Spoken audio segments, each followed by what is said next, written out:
Now, what are some of the disadvantages of sex without love? One is that I cannot see the other being as a soul, or perhaps even as a personality in some cases. I see them as an object for the fulfillment of my needs. So I can't connect with this person on a higher level.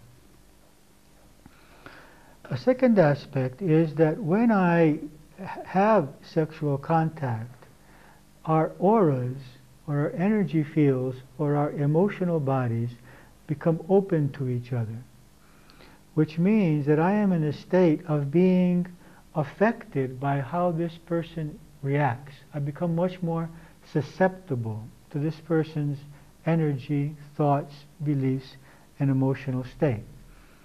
Now, this is not a problem at all when I have decided to use my relationship with this person as a spiritual growth process.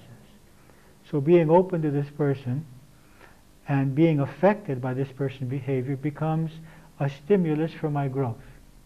So every time I'm unhappy about something, I have the opportunity to analyze myself, to see what my attachment is, what my fears are, where I'm being ego-centered, and I can grow.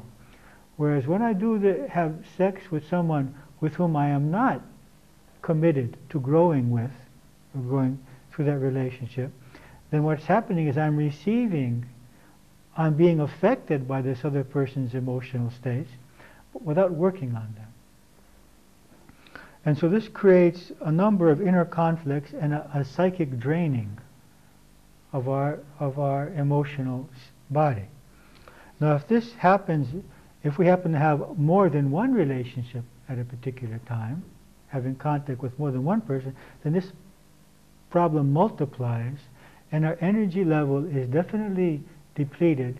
And when we're sitting trying to meditate, or trying in any way to arrive to a higher level of consciousness, it's difficult for our mind to disengage itself from all of the emotional activity which is created by opening ourselves sexually to these people, or emotionally and to these people. So one very clear issue is that it's better for there not to be sex if there is not a love commitment in that relationship. That if I haven't chose that I am interested in investigating making this a conscious love relationship through which I can grow, regardless of the sacrament of marriage.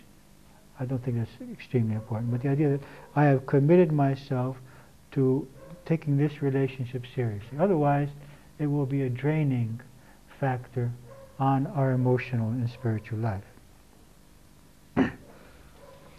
Another factor is that it can become addictive, so that we have no other way of balancing our energy, so that when we don't have the release of the sexual activity, then we start to have negative emotions or frustrations and these kinds of feelings. So it's fine. So it's fine if we can have it, but if it becomes an addiction and we can't have it, then this creates various emotional problems.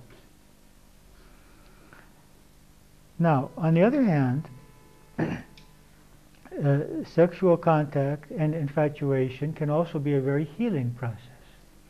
For someone who is feeling separate and isolated, it is definitely a moment in which he feels unity.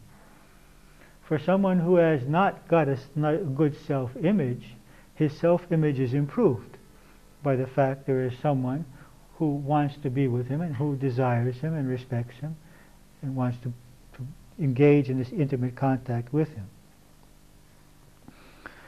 Someone who is blocked physically has his blockages released, and his energy, his body, experiences a greater flow, a freer flow of energy.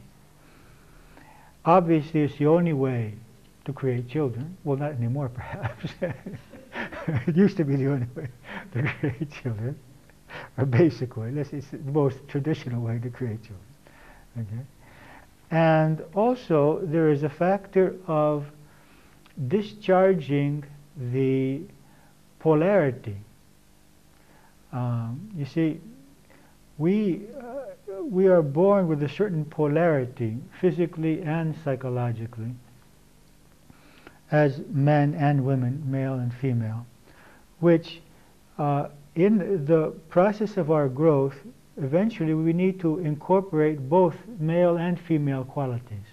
But until we do that, we are more fortified, we are more polarized to one type of energy or the other.